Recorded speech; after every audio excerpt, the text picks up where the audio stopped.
오늘도 미래사회 IT연구소의 김덕진 소장님 모십니다. 소장님 안녕하세요. 네, 안녕하세요. 반갑습니다. 김덕진입니다. 네, 저희가 항상 이제 빅테크 이야기들만 좀 했는데 오늘은 국내 기업 이야기 좀 해볼게요. 네, 네이버, 카카오가 이제 실적을 발표를 했는데 상당히 좀 엇갈렸더라고요. 그러니까요. 특히나 이제 우리나라에서의 빅테크라고 하면 역시 뭐 네이버, 카카오 얘기를 할 수 있을 것 같은데 네이버, 카카오의 1분기 실적이 나왔습니다. 근데 크게 엇갈렸죠. 지난해 이제 같은 기간 대비해가지고 카카오의 영업이익은 거의 뭐 반토막 수준이라고 볼 수 있을 것 같고 네이버는 오히려 조금 늘어났어요. 그래서 이 1분기 성적표가 왜 이렇게 엇갈렸는가에 대한 배경에 대해서 확실히 좀 관심이 많은 상황이다라고 볼 수 있을 것 같습니다. 네, 그럼 네이버부터 좀 살펴보겠습니다. 네이버는 좀 실적이 잘 나왔던 것 같은데 이유가 어디에 있었을까요? 네, 뭐 일단 여러 가지를 뜯어보면 좋을 것 같은데요. 제일 큰 거는 이제 이커머스의 발전인데 좀 하나씩 찾아보도록 하죠. 전체 매출을 보게 되면 1분기 매출이 2조 2,804억이고 영업이익이 3,305억이거든요. 그러니까 매출액 자체는 작년에 동기 대비해가지고 23.6% 증가한 거고 이제 전분기 대비해서도 0.4% 정도 증가했습니다. 이제 또 중요한 게 영업이익인데 영업이익 역시도 전년 동기 대비해서 9.5% 정도 증가했죠. 뭐 전분기 대비해서는 약간 감소했지만 그래도 전년 동기 대비해서 9.5% 증가했다는 게 상당히 중요한 부분인 것 같습니다. 그럼 어떤 부분에서 실제로 매출이 많이 나왔는가 보게 되면 역시 네이버의 가장 메인이라고 할 수 있는 검색부, 이제 검색하는 서치 플랫폼이 8,518억의 매출을 냈고요. 그다음 이제 이번에 많이 오른 게 커머스 부분인 것 같은데 커머스가 6,059억, 또 핀테크 3,182억, 콘텐츠가 4,113억, 또 클라우드가 932억이라고 볼 수 있을 것 같습니다. 일단 말씀드렸던 서치 플랫폼부터 좀 얘기를 해봐야 될 것 같아요.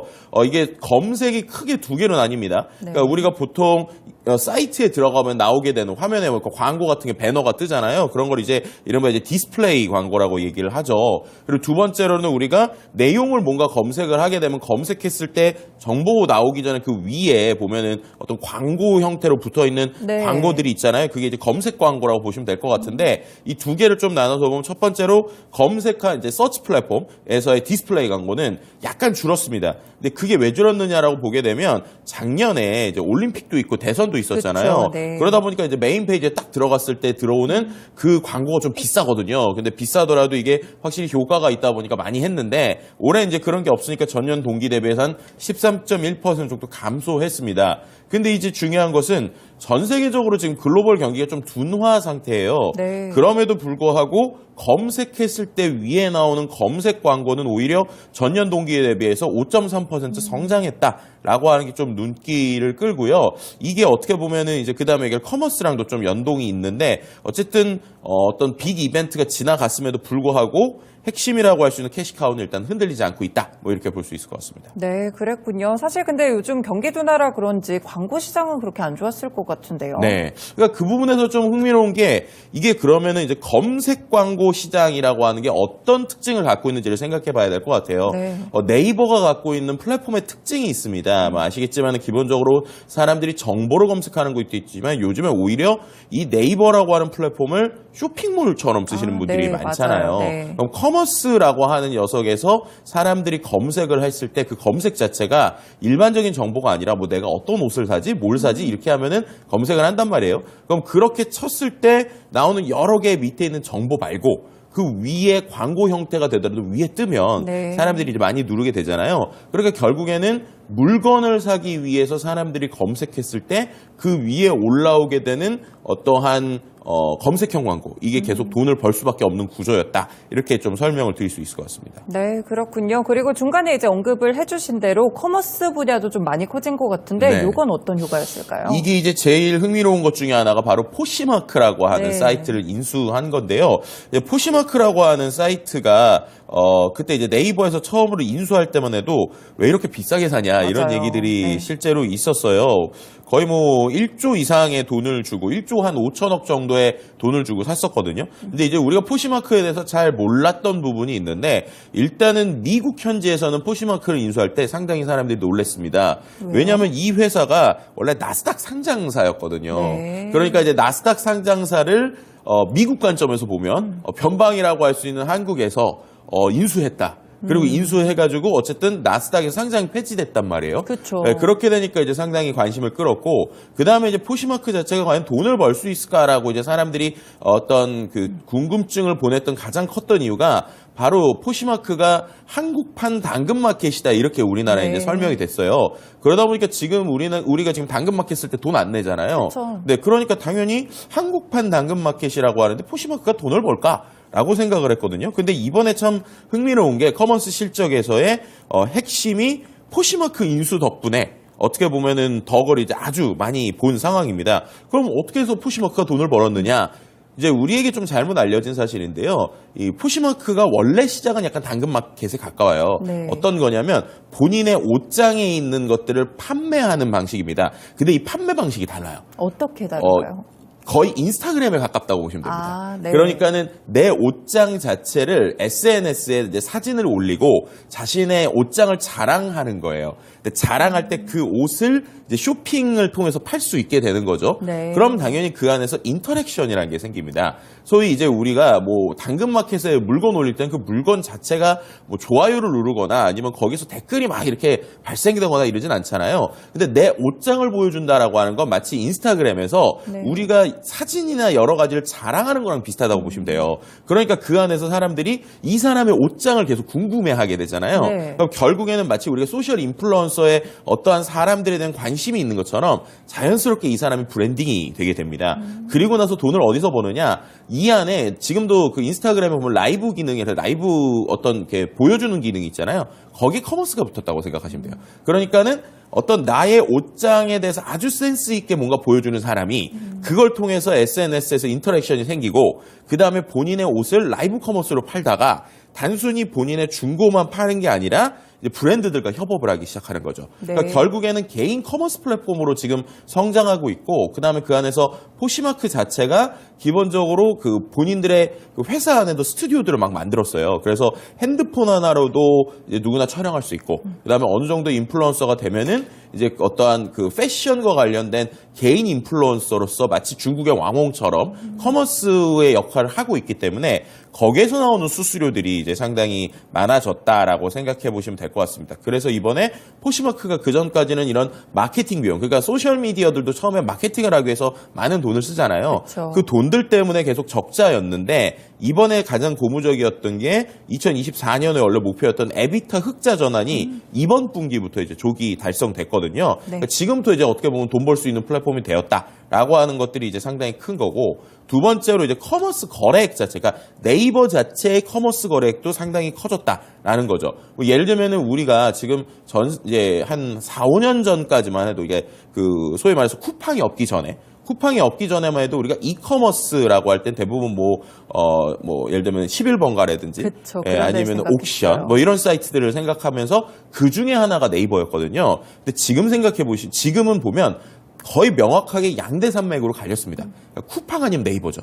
근데 쿠팡 같은 경우에는 빠르게 배송해준다라고 하는 장점이 있고 있죠. 네이버 같은 경우에는 엄청나게 많은 마일리지를 주고 있단 말이에요. 그 마일리지를 기반으로 해서 사람들과의 계속적인 인터랙션, 그 다음에 그 마일리지를 단순히 물건만 살 수 있는 게 아니라 그 마일리지로 예를 들면 웹툰을 본다거나 이제 본인들이 가지고 있는 IP들과 자연스럽게 연결되면서 이 안에서의 매출이 상당히 커졌다라고 할 수도 있을 것 같고요. 최근엔 또 이제 삼성페이와 좀 시너지를 만드는 이러한 오프라인 결제액도 상당히 흥미로운 부분이라 이 커머스하고 핀테크 분야 이 부분에서 상당히 선방했다 이렇게 설명드릴 수 있을 것 같습니다. 포시마크 인수할 때만 해도 진짜 물음표가 좀 붙었었는데 이제 네. 확실하게 좀 느낌표로 전환이 된 것 같습니다. 그렇다면 이제 좀 다른 영역들은 어땠을까요? 네, 일단은 뭐 콘텐츠 같은 경우도 상당히 네이버가 집중하고 있는 건데 전년 동기 대비해서 한 94% 정도 성장했으니까 상당히 크게 성장했고요. 전분기 대비는 6% 정도 감소했는데 이게 어쨌든 웹툰이라고 하는 것들을 글로벌로 나가고 있는 모습을 보여주고 있는 것 같아요. 그러니까는 아무래도 처음엔 홍보 비용 같은 걸 많이 쓸 수밖에 없겠죠. 네. 그렇게 되니까 약간의 어떠한 비용은 좀 많이 들었지만 어쨌든 동기 대비해서 94% 이상의 시장 자체는 커졌다라고 볼 수 있을 것 같고요. 그 다음에 이제 뭐 그 외에 클라우드 부분도 좀 살펴볼 수 있을 것 같은데 또 이제 최근에 클라우드 부분 같은 경우도 이런 그 생성형 AI라는 시장이 있을 때 상당히 중요합니다. 그래서 네이버의 클라우드를 보게 되면은 매출 자체는 그렇게 그러니까 커지지 않았어요. 오히려 전년 동기 대비해서 1.2% 증가했고 전분기 대비해서는 16.1% 감소했는데 그게 왜 그런가 좀 살펴보면 네이버 클라우드 같은 경우에 공공기관에서 많이 씁니다. 네. 왜냐하면은 우리가 알고 있는 뭐 AWS나 아니면 마이크로소프트 같은 경우는 아무래도 이제 외국 클라우드다 보니까 국내의 어떤 공공기관에서 쓸 때 뭐 여러 가지로 본인들의 입맛에 맞출 수가 없어요. 그러다 보니까 공공에서 하는 대부분의 프로젝트가 이 네이버 클라우드를 활용하거든요. 근데 이제 지난 분기 같은 경우에 보통 이제 뭐 비수기라고 이제 표현하기도 하는데 공공의 약간 비수기 같은 시간이어가지고 공공에서 매출이 좀 떨어졌다라고 볼 수 있을 것 같은데 저는 오히려 이 클라우드를 가지고 있는 게 향후에 지금도 계속 이제 이따가도 얘기할 거지만 카카오와의 약간 차이 중에 하나로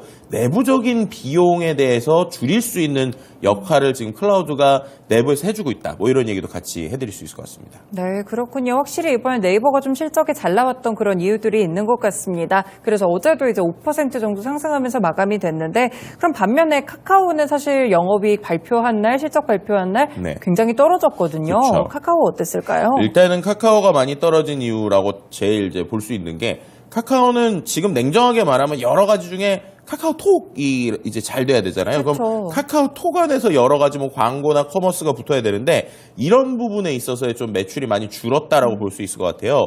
예, 이제 그러다 보면 전반적으로 매출이 전분기 대비해서 2% 감소하고 전년 동기 대비해서 5% 늘어났지만 영업이익 자체가 전분기 대비해서 29%, 네. 특히나 이제 전년 동기 대비해서는 55%가 감소하는 거죠. 그러니까 약간의 사이즈는 커졌지만 광고비라고 할까요? 그리고 본인들이 쓰는 비용들이 너무 많이 늘어났다라고 볼 수 있을 것 같습니다. 그래서 영업이익 측면에서 타격이 있고요. 이제 톡 비즈 매출 같은 경우에 어떠한 그 전분기 대비해서 1% 좀 감소했지만 그래도 조금의 그 전년 동기 대비해서는 12% 정도 증가하는 모습을 보여줬습니다. 그러니까 전체적으로 이제 카카오의 뭐 여러 가지 매출이나 이런 것들을 보게 되면 말씀드렸던 것처럼 매출이 많이 줄었다라기보다는 내부적으로 비용을 좀 많이 썼다라고 할 수 있을 것 같아요. 그래서 그 비용 때문에 순수익 자체가 많이 줄어들었다라고 하는 부분들이 좀 안타까운 부분이라고 볼 수 있을 것 같은데, 그럼 이제 이러한 비용들이 정말로 이제 그 다음 분기에 그 카카오의 성장에 도움이 되는 것이냐라고 하면 이제 그 안에서 좀 말이 많이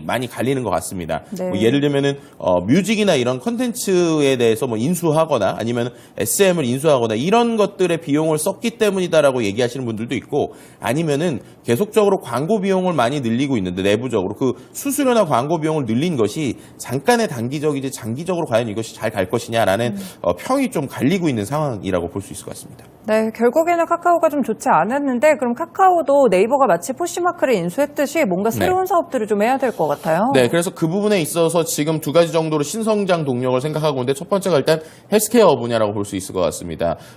이제 어떻게 보면은 이 플랫폼 사업에서 확장시킬 때 지금 같은 경우에는 이 카카오가 가지고 있는 데이터들이 우리의 어떠한 대화 데이터 그리고 그 안에서도 커머스 결제 데이터가 있는데 만약에 건강 데이터가 그 안에서 붙을 수 있다라고 하면은 다양한 파생적인 효과를 얻을 수 있을 것이다. 그래서 그걸 통해서 바로 돈으로도 만들 수 있을 것이다라고 하는 전략을 하나 가지고 있고요.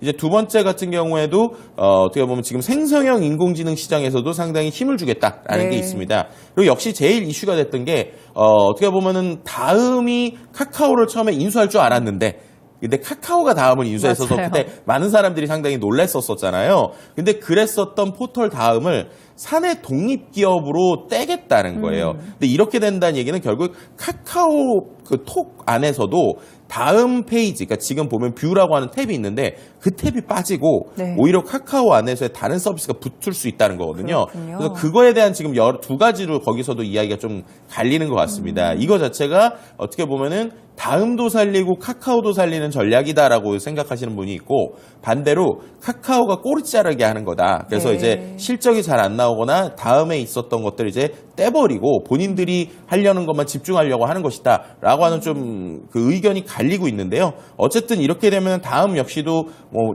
다른 회사에 팔리는 것은 아니기 때문에 어떠한 독립적인 성격으로서 할 수 있는 영역들이 있을 거는 같아요. 그래서 과연 이제 다음이 사내 독립 기업으로서 어떠한 움직임을 보여줄 수 있을 것이냐라고 하는 부분도 이제 상당히 우리가 좀 주목해봐서 봐야 되는 포인트가 아닐까라고 볼 수 있을 것 같습니다. 옛날 같으면 다음도 저도 기억이 나는데 어릴 때 좀 썼던 기억이 있거든요. 네네네. 이렇게 좀 포털 시장이 상당히 좀 장악을 했던 것 같은데 최근에 좀 이런 것들이 달라지는 것 같아요. 그러니까 이게 이제 두 가지로 생각해 볼 수 있을 것 같아요. 첫 번째로 포털 자체가 갖는 어떠한 사람들에 대한 영향력이 최근에 생성형 인공지능 시장에 약간 변화가 있는 건 사실이에요. 네. 예를 들면은 우리가 뭐 지난 시간에 몇 번 얘기했지만 구글이라고 하는 검색 대신에 사람들이 뭐 유튜브라든지 인스타그램인지 이런 데서 검색을 하기도 하고 또 생성형 인공지능 시장이 생기다 보니까 자연스럽게 사람들이 뭐 챗GPT 같은 걸 물어보니까 생성형 검색 시장 자체가 줄어들고 있는 건 사실입니다.